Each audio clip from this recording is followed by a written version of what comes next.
Hello दोस्तों, एक बार फिर से हम लोग आ गए जेड प्लस चैनल में। मैं अरुण कुमार, आपका दोस्त। अभी हमारी एक सीरीज चल रही है, सबसे ज़्यादा जो ज़रूरी है, टिक्स से अपने पेट को कैसे बचाए, डॉग को। तो वो सब चीज़ में हमने शेयर किया कि किस तरीके से हम कैनल मैनेजमेंट करते हैं। आप हमारी प्रीवियस वीडियो देख सकते हो सारी की सारी जाकर। दूसरा, फिर नेक्स्ट टाइम हमने आउटडोर किस तरह से पेट को प्रोटेक्ट करना है, वो सब चीज़ें हमने शेयर करी, जिसमें सारी मेडिसिन है, जैसे ब्रोवेक्टो वगैरह जो है, उनका साइड इफ़ेक्ट, उनका यूज़ बताया।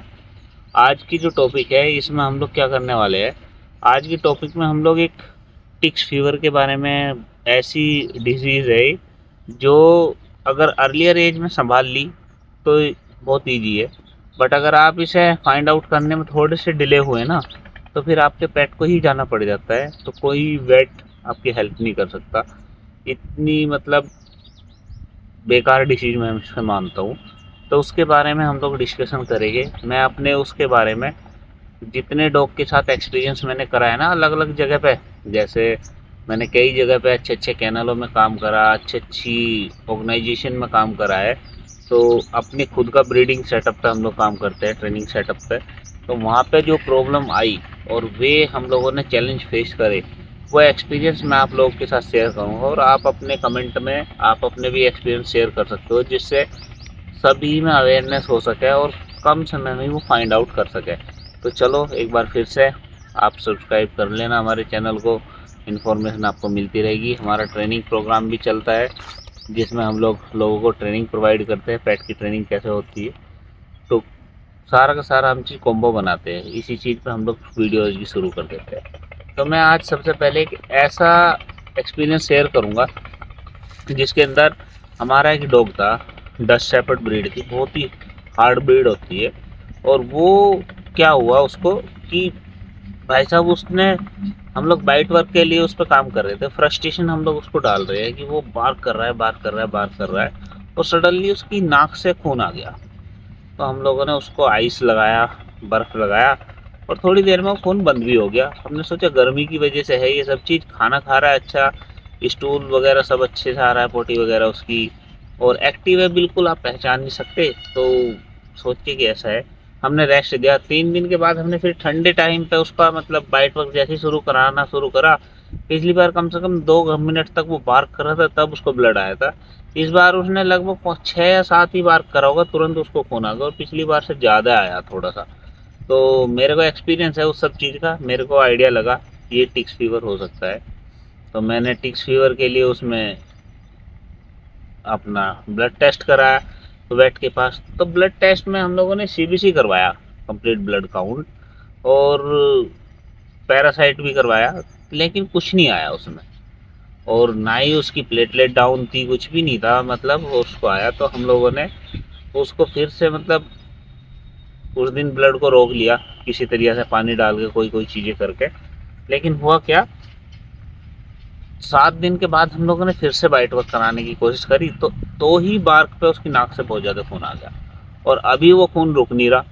उस खून को रोकने के लिए हम लोगों ने मतलब ब्लड क्लोटिंग वाले इंजेक्टेबल भी लगाने पड़े, बोट्रोफेस वगैरह, और तब जाके उसका नाक का खून बंद हुआ। काफ़ी टाइम के बाद पूल में रखना पड़ा, बहुत सारा चीज़ करनी पड़ी, और फिर हम लोगों ने उसको टेस्ट कराया तो फिर भी नॉर्मल है, फिर भी कुछ नहीं।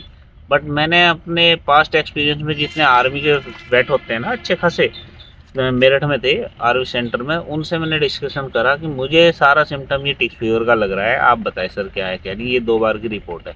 उन्होंने भी बोला 101% ये उनके पास्ट में काफ़ी एक्सपीरियंस उन्होंने किया था।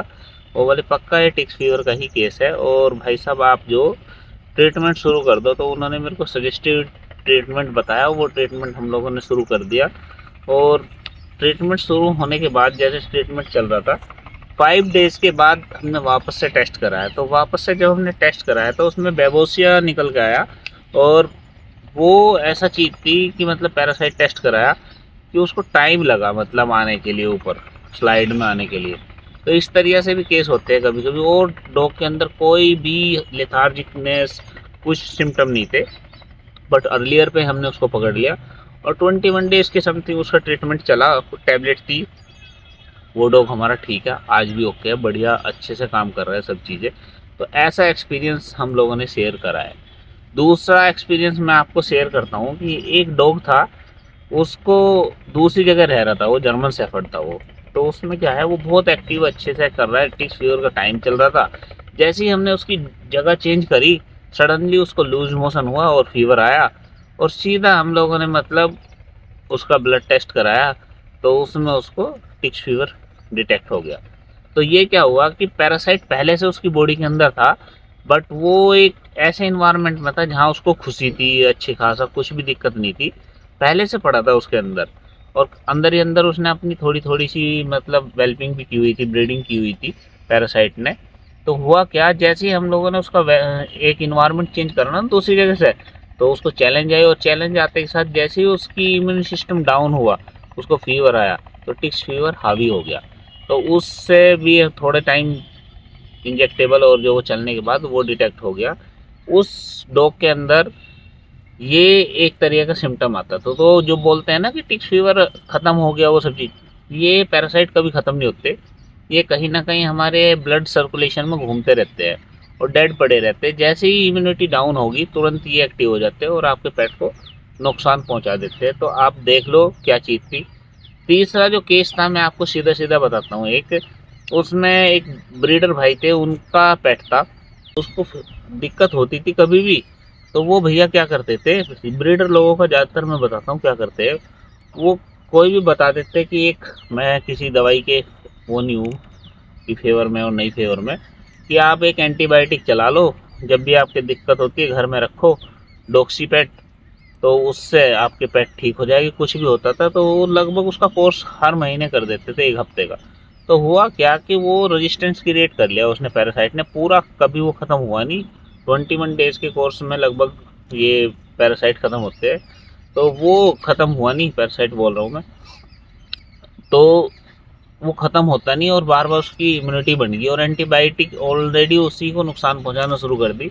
और लगभग 2 साल के अंदर अंदर एक दिन सडनली उसको मतलब ब्लोट हो गया, और वेट ने उसको डिटेक्ट करा सब चीज़, तो पैरासाइट उसके अंदर था, दबा के आया, और उसका लीवर बिल्कुल डैमेज था। तो हुआ क्या था, इस केस की स्टडी मेरी जो निकल के आई सारी की सारी, कि हम लोग कुछ भी होने पे छोटा मोटा कैनल के अंदर कुछ भी दे देते हैं मेडिसिन, एंटीबायोटिक, जिससे क्या होता है, रोकथाम हो जाती है, फीवर वर उतर जाते हैं। 5-6 दिन चलाया नॉर्मली और छोड़ दिया, कोई टेस्ट वेस्ट कुछ नहीं करा। दोबारा से फिर नेक्स्ट मंथ हुआ, फिर आपने कर दिया, और तब तक क्या होता है, इंटरनली उसका बहुत कुछ डैमेज हो जाता है। तो कभी भी आप कोई एंटीबायोटिक अपने पेट की चलाते हो ना, तो उसके साथ साथ वेट के पास जाके जरूर टेस्ट करा ले। तो मेरा टेस्ट की तरफ बहुत अच्छा मतलब ध्यान रहता है। मैं हमेशा कोई भी दवाई चलवाने से पहले अपनी वेट से टेस्ट जरूर करा लेता हूँ। मैं ब्लड टेस्ट में आप सीबीसी ही करा लो, उसी से सब कुछ मालूम पड़ जाएगा। अगर अच्छा वेट है आपका तो वो उसी से आइडिया लगा लेगा।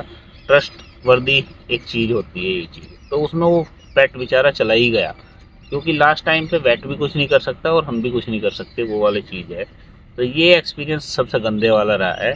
इसके बाद देखो, बच्चों के अंदर भी टिक्स फीवर आ जाता है। कि एक फीमेल स्टड की हमारे पास आई बाहर से, और बेल्जियम थी वो, और आने के बाद पता नहीं उधर क्या था क्या नहीं, वो हमारे पास आई, आते के साथ 3 दिन के अंदर हमें उसका टेम्परेचर हाई लगा। हमने उसको टेस्ट कराया तो उसके अंदर भी टिक्स फीवर एक्टिवेट था। उसकी मेडिसिन चली, बच गई, आज भी अच्छी खासी है। उसका जिया नाम है, वो बहुत अच्छे से मतलब सरवाइव करी, बहुत अच्छे से है वो फीमेल, अभी भी बड़ी होगी 2 साल की। तो ऐसा होता है। तो बहुत सारे केस मैं बता पा रहा हूँ आप लोगों से। तो ये मेरे मतलब केस स्टडी है। अब मैं आपको बता दूँ सिंपल ये केस बताने का मेरा रीज़न क्या था।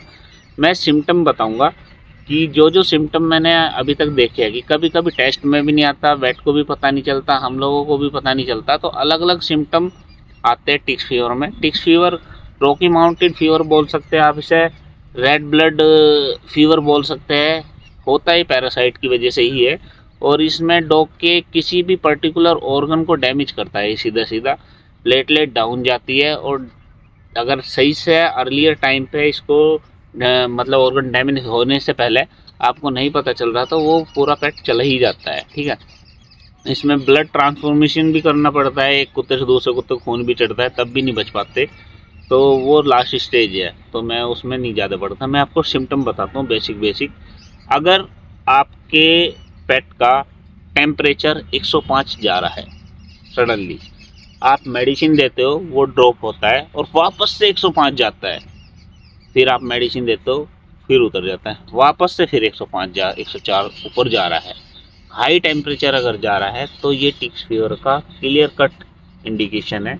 आप देख सकते हो, मान सकते हो टिक्स फीवर है। अपने वेट से पूछो, प्रॉपर ट्रीटमेंट कराओ, अर्लियर एज में पहले सिम्टम पे पता चल जाएगा। दूसरा, अगर किसी भी डॉग पेट की नाक से ब्लड आ रहा है तो मान के चलो ये टिक्स फीवर का सिम्टम है।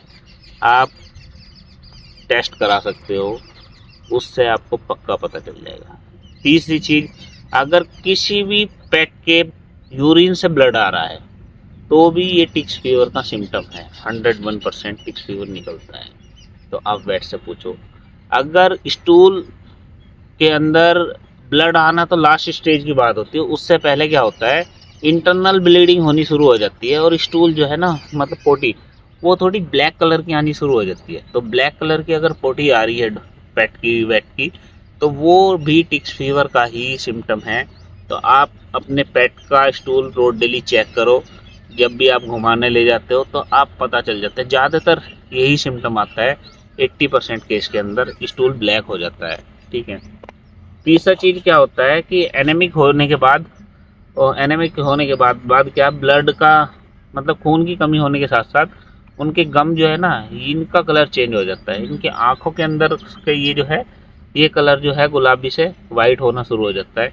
ये टिक्स फीवर के सिम्टम है। डॉग आपका लेथार्जिक हो जाता है, कुछ ब्रीड, और कुछ ब्रीड ऐसी है कि उनको पता नहीं चलता, वो टिक्स फीवर का सिम्टम है। और कुछ ब्रीड में तो ऐसा है कि वो टेम्परेचर हाई, मैंने बताया एक सबसे रेयर केस था कि उस डॉग को मैंने एक्सपीरियंस में कभी उसको कुछ नहीं मैंने नोटिस करा, टेस्ट में भी नहीं आया शुरुआत की, क्योंकि मेरे को फर्स्ट पे मैं टेस्ट की तरफ जाता हूँ, तो पहले 2-3 दिन में टेस्ट में भी कभी कभी ये चीज़ नहीं आती, तो 7-8 दिन के बाद आती है, तब तक देर हो जाती है। तो क्या हुआ, उस डॉग का थोड़ा सा टेम्परेचर बढ़ा और उसने उल्टी की। हमने उसको थोड़ा सा रिकवरी के लिए दे दिया दही वगैरह, वो ठीक हो गया, नारियल पानी पिला दिया, उसने कुछ नहीं करा। बट उसके टेस्टिकल का साइज बहुत ज़्यादा लेंथी हो गया, मतलब टेस्टिकल नीचे की तरफ लटक गए।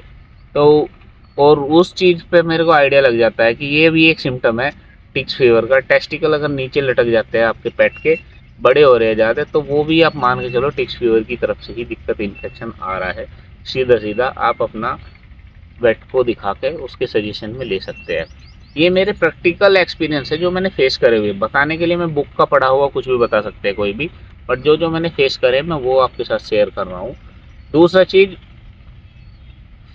टिक्स फीवर के अंदर होता क्या है, आप किसी उसमें आपको कहीं पे भी कोई सिम्टम नहीं दिखाई देगा अर्लियर एज में। ये लिम्फ नोड होती है, इधर गांठें बन जाती है फेस पे दोनों तरफ, तो वो लिम्फ नोड जो इन्फेक्शन क्रिएट करने वाली चीज़ है। तो ज़्यादातर जैसे बेल्जियम हुआ, जो हाई एनर्जेटिक डॉग है, उनके अंदर आपको पता नहीं चला, क्योंकि वो ना तो खाना छोड़ते हैं, ना ही वे टेम्परेचर को कुछ मानते हैं और भागते रहते हैं, एक्टिव रहते हैं। उनके अंदर अगर लिम्फ नोड ज़्यादा फूल रही है तो समझ जाओ कि कुछ ना कुछ इन्फेक्शन चल रहा है, और आपको आइडियल लगभग मिल जाएगा। कुछ ना कुछ इसके साथ साथ दूसरे सिम्टम भी मैच हो गए और उसमें भी टिक्स फीवर आ जाता है।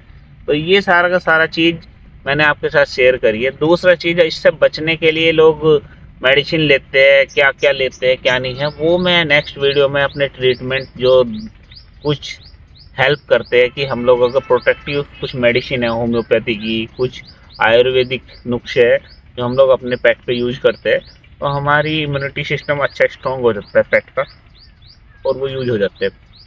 कुछ ऐसे है कि स्पोर्ट डॉग है तो उन पे ऐसा नहीं हम रिस्क ले सकते कि टिक्स फीवर हुआ तो फिर हम ठीक करेंगे। पूरा साल हमने मेहनत करी स्पोर्ट्स से, लगभग 1 हफ्ता पहले उसको टिक्स फीवर आ गया, फिर वो कुछ भी नहीं कर सकता। तो जब हम स्पोर्ट में पार्टिसिपेट करते हैं या 100 में किसी में KCI में पार्टिसिपेट करते हैं ना, तो हमें अपने पेट पे विशेष ध्यान रखना पड़ता है, क्योंकि हम उसमें पूरी जी जान लगा देते हैं। तो उसके लिए भी प्रोटेक्टिव गियर्स है अपने पास कुछ, जिससे टिक्स फीवर से बच सके। तो वो सारा का सारा मैं नेक्स्ट वीडियो में आपके साथ शेयर करूँगा। अभी के लिए मैंने जो चीज़ें बताई कि उल्टी में ब्लड आना, स्टूल से ब्लड आना, यूरिन से ब्लड आना, नाक से ब्लड आना, ये सब चीज़ें तब होती है जब जो आपकी प्लेटलेट डाउन हो जाती है और ब्लड इजीली मतलब कहीं पे भी निकलना शुरू हो जाता है। तो टिक्स फीवर एक ऐसी चीज़ है कि किसी भी ऑर्गन को डैमेज कर देगा। फीमेल के अंदर भी टिक्स फीवर आता है। एक फीमेल थी, उसको पहले से पैरासाइट था। मैं अब एक्सपीरियंस बता दूँ, लैक्टेशन पे जैसे ही वो गई और तो लैक्टेशन पे मतलब एक तो थक गई वो शरीर में, दूसरा वेल्पिंग के दौरान फिर वो लैक्टेशन की तरफ चल रही थी। तो जैसे ही बच्चों ने दूध पिया तो उसको फीवर आया। तो सब सोचते मिल्क फीवर हो गया, ये सब चीज़ मतलब डेफिशिएंसी न्यूट्रिशन की उसकी वजह से नहीं। तो वो केस भी ऐसा था कि वो टिक्स फीवर का ही केस था। तो उस पर भी वेट ने काफ़ी अच्छी मदद करी, वो ठीक हो गया। उसमें हमें बच्चों को भी अलग रखना पड़ा। तो ब्रीडिंग में बहुत सारे चैलेंज आते हैं ये सब चीज़ के, टिक्स फीवर की वजह से। तो मैं अगर किसी बीमारी से डरता हूँ सही मायने में तो इससे डरता हूँ। अगर अर्ली एज में आपने डिटेक्ट कर ली, आप लेट हो गए तो आप जो इसको कंट्रोल नहीं कर सकते। तो यही चीज़ है। Thank you. अगर आपके कोई भी डाउट क्वेश्चन है आप कमेंट कीजिए, हम आपकी पूरी हेल्प करने की कोशिश करेंगे। और अगर कुछ आपको भी एक दो सिम्टम अलग से लगता है तो हमारे साथ शेयर कीजिए, जिसे हम दूसरे लोगों तक पहुंचा पाए। थैंक यू गाइस, नमस्कार।